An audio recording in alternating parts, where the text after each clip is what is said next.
Hello everyone and welcome back to yet another video, and before I get too far into this review, allow me to be a bit vulnerable with you for a second and explain to you a bit of my past. Well, you see, when I was younger, I watched the movie Mirrors, and to most of y'all, Mirrors is just a standard run-of-the-mill horror movie.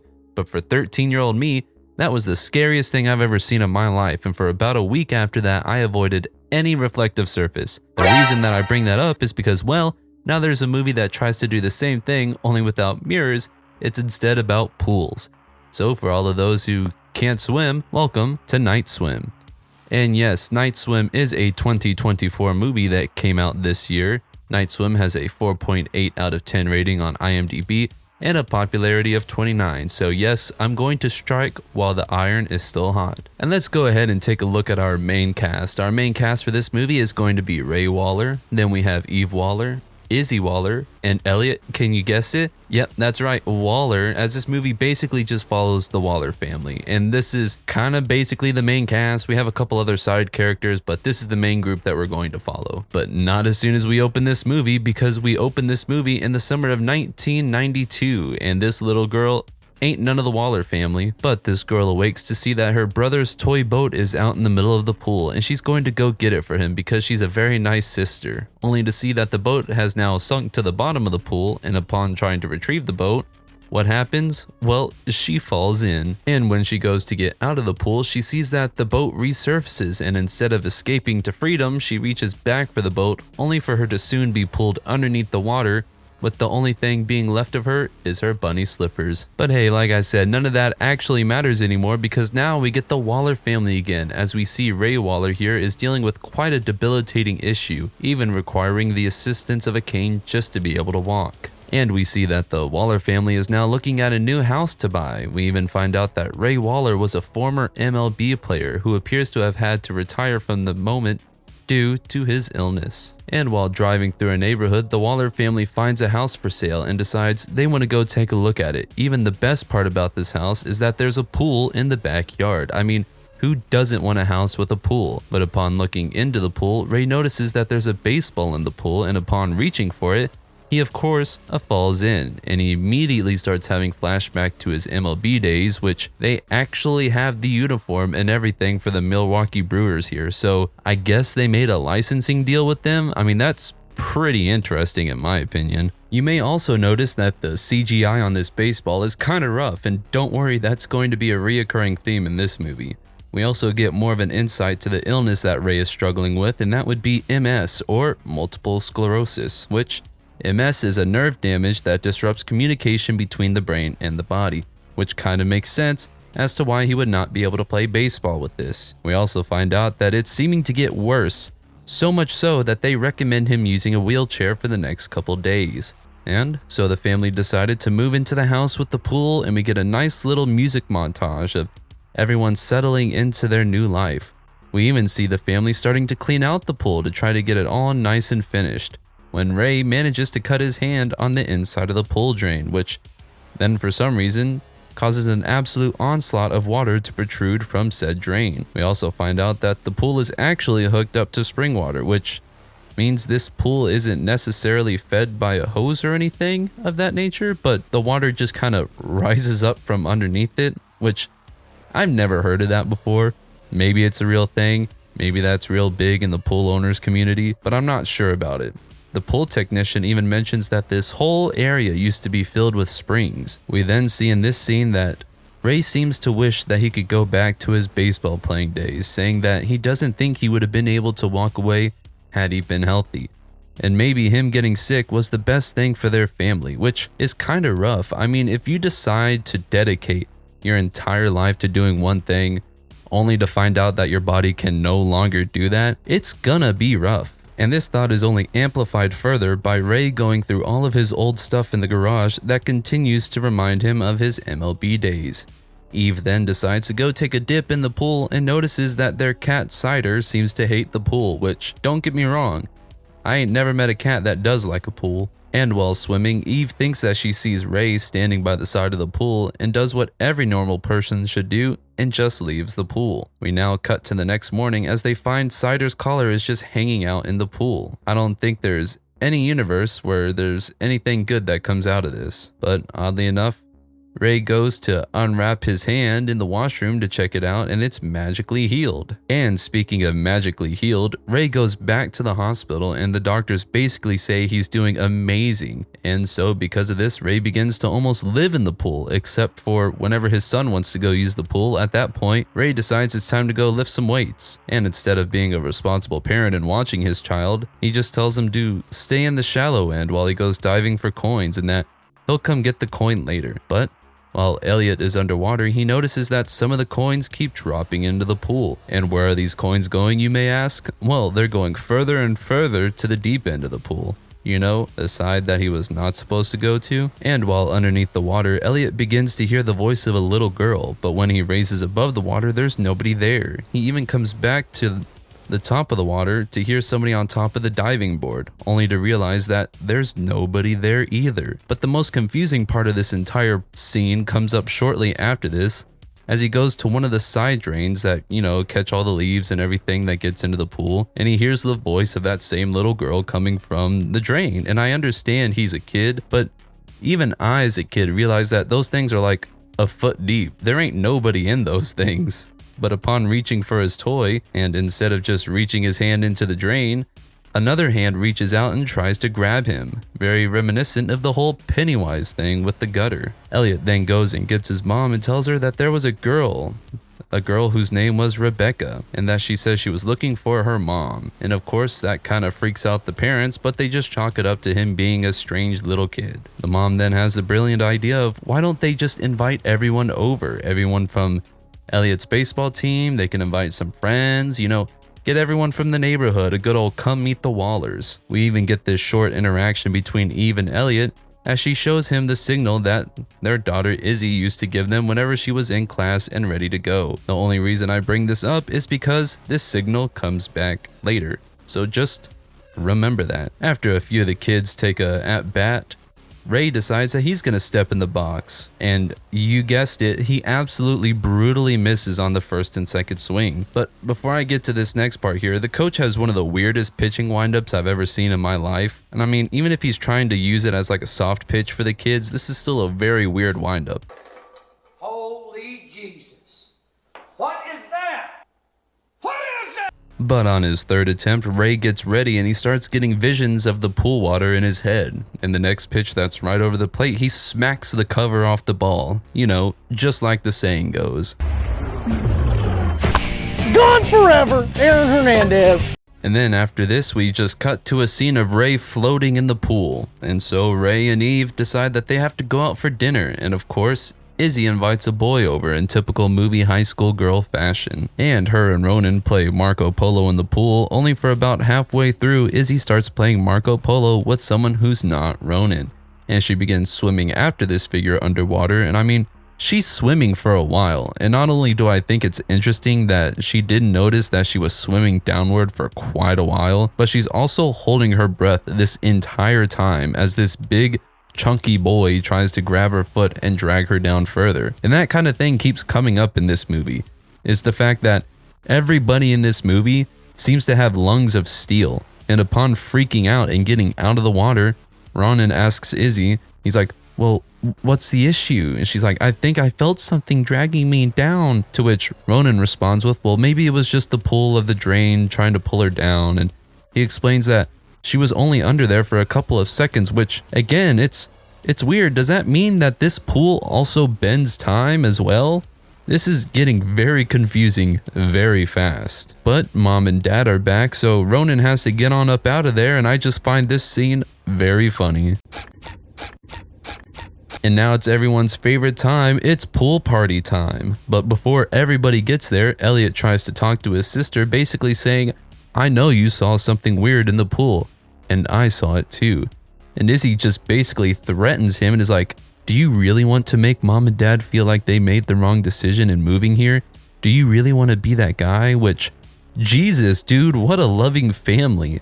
She just absolutely guilt trips him to the max about whatever's going on in the pool. And now it's actually pool party time, and this part right here, I don't understand, because Elliot grabs a camera and he's going to record the pool to see if anything weird happens, but I don't see how that does anything. And just like for spoiler references here, this never comes up again. He never uses this camera again, so this scene means like nothing to me. And now we just kind of get a montage of everyone in the pool for a little while, even with Izzy refusing to get into the pool because of what happened the other night. You can also tell that the mom is super on edge with everyone being in the pool because she also thinks that something is going wrong. And initially, Ray is trying to look for his son until he decides to play chicken with Ty and this mountain of a dude that is here for some reason, while at the same time the mom begins to confront the realtor about the history of the house. And she ends up explaining that a daughter went missing in the pool. And here's one of my favorite parts about this scene in the pool is that it shows us that Ray keeps walking backwards and is slowly being submerged underwater. But every time they show a shot of Ty, the kid on his shoulders above the water, you can clearly see Ray's head is like above the water. So it's really weird between the two shots and it's kind of funky. But besides that, this scene is about to get really intense because as he is going into the water, this black mist rises up from the drain and goes inside of Ray? Like, I really don't know how else to put it. And after that happens, it's clear that Ray is possessed by something as he grabs hold of Ty and attempts to drown him underwater. And the only way that it's found out is that Ty's father and Elliot notice that they're kind of drowning, and upon the father jumping into the pool, which if we look at this frame or this shot right here, there is no way that this dude didn't just drop kick his kid in the back of the head. Like, yeah, you may be able to save him from drowning, but you probably just gave this kid a concussion. You're still taking him to the hospital. But they managed to pull Ty out of the water and see a massive red marks on his leg. And guess who's still at the bottom of the pool? That's right, it's our homeboy Ray, as they basically have to try to resuscitate them and wait for the police to show up. And when the police show up, the father decides that he's not going to press charges because Eve manages to kind of convince them that Ray's disease makes it to where he can't control his nerves all the time, and it just kind of says it's an accident, but now nobody wants anything to do with the Wallers, so pool party failed. And of course, Eve is able to put it all together in her mind that it's something to do with the pool. But of course, Ray is sitting there saying there's nothing wrong with the pool. The pool is the greatest thing that's happened to him, which I'm sure is a great thing to say in front of your wife and 2 kids. But Eve, probably being one of the more sensible people in this movie, wants to get away as soon as possible. And as soon as they start reversing out of the driveway, Ray looks pretty bad. And by pretty bad, I mean very, very bad. And Ray only begins to act even weirder as he's like, "Take me to the pool. Put me in the pool. Everything will be fine in the pool."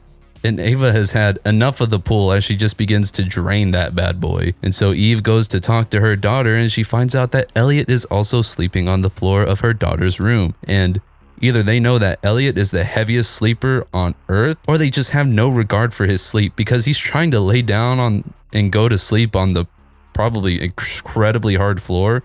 And they're just talking at normal volume, making as much noise as they want. Hey, do you like talking really loud? Because I think there's something wrong with the pool. Oh my god, yes, I do like talking really loud, and I do also think there's something wrong with the pool. And now Eve goes on her detective montage and starts finding out that there's a bunch of people that went missing at that pool, even tracking down the former owner, who is this very elderly Asian woman. Then we find out through this conversation that this woman had a son who was very sick, but she found out that the pool was willing to bring her son back to full health, so she sacrificed her daughter for the health of her son. You know, out of love. She then goes on to say that it's Tamagami, the deep water, that the water gives to those who give to it, which I know they usually say parents don't pick favorites, but I think it's pretty clear who the favorite was in this family. And it appears that the water still has a hold on her, as there's something that's pretty odd that I don't understand about this water is how that works. How can she just kind of leave? I guess the water allowed her to leave, but now the water is like, oh, I need to do this for dramatic and fearful effect, as it basically takes over her body and gives her really dark black boogers and scares off the mom. And so now the mom's trying to rush back to the house because she knows something bad is going to happen. And now we're back at the house where Elliot is now walking into the backyard because he thinks that he can hear the meows of Cider. And upon walking into the backyard, he sees the silhouette of what appears to be a cat on one of the floaties in the pool, which, again, how would he manage to get there? And after actually managing to be able to reach the pool floaty, another spooky ghosty pops up on the other side of it and drags him down underwater with it. While at the same time, the spooky ghost is trying to get the cover over the pool so that there's absolutely no way for him to make his way back out. But don't worry, because Izzy tries to stop the crank from pulling the cover over, but she's not strong enough. But luckily, you know who is? Mom shows up just in time and they're able to double team it and get the pool cover retracted. And so Mom decides that she's going to be the hero and jumps into the pool to try to swim down into the deep water to go save her son. And much like in the way that the water was using the elderly Asian woman, the water is now using Ray as he's peeing all over the floor. Not really, he's just super wet and getting water everywhere. You know how much damage that's gonna do to the wood flooring there, my guy? But the spirit is using Ray and basically trying to intimidate and stop Izzy from being able to help her mom to save Elliot. And luckily, the mom manages to make it all the way down to Elliot. But in doing so, as she's swimming around, all the spirits that are trapped in the deep water are trying to keep her from escaping, which again, lungs of steel. But that's not even the best part, because during all of this, Izzy runs and hides in the garage while her father tries to find her.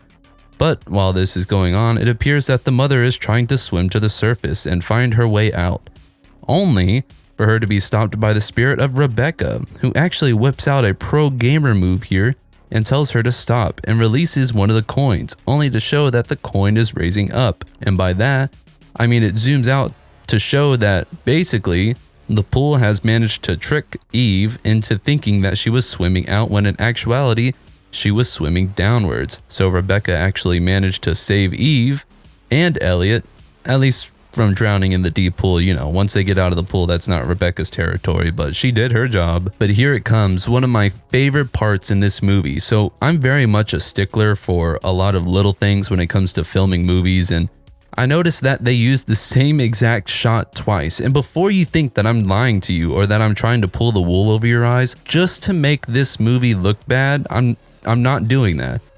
But I'm going to show you both of these scenes with the scenes before it side by side, and you tell me that this is not the exact same shot. Like,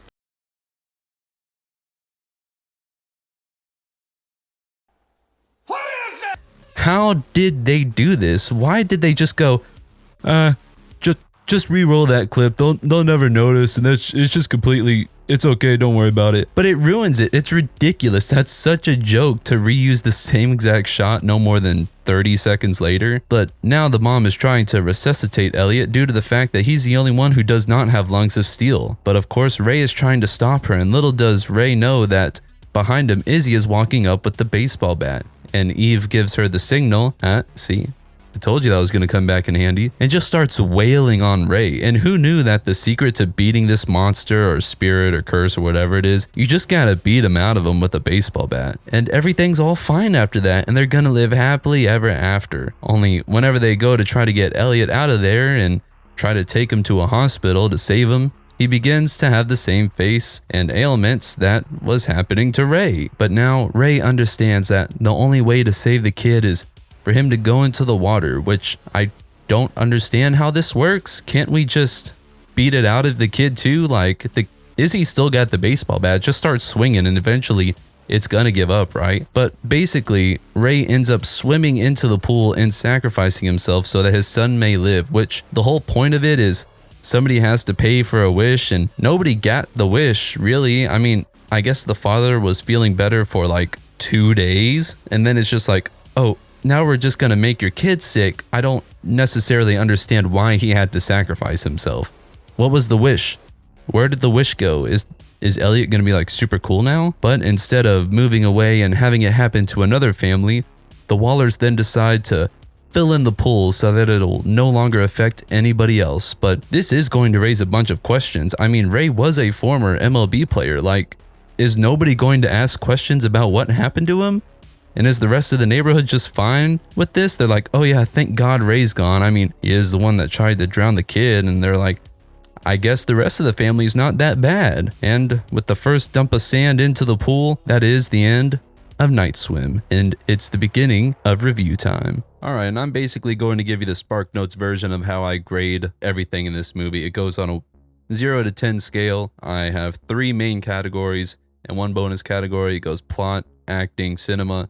All those can get anywhere from 0 to 3. I don't know how else to explain it to you, but jumping right on into it, for the plot, I gave it a 1 on the water surface. See what I did there? It has a decent premise, but it really just kind of starts to lose you the further in it goes, with how it can manipulate time. And also at the end, why did the dad have to sacrifice himself? I'm still wondering that. That makes no sense to me. I don't understand that. And upon thinking about it at the end of the movie, why did the family not do their own research when it came into looking into buying that house? Is this normal? I mean, my girlfriend she looks at Zillow almost all the time just to look at houses, and to think that we would be about to move into a house and I'm not just gonna hop on Google and look up, were there any murders in my house? Was this possibly the house of like a drug dealer? Like, this is stuff that I want to know. I'm not just gonna sit there and go, hey, it's got a pool, this is the perfect house. Like, that's not gonna happen. That makes no sense to me. So for me, the plot gets a 1.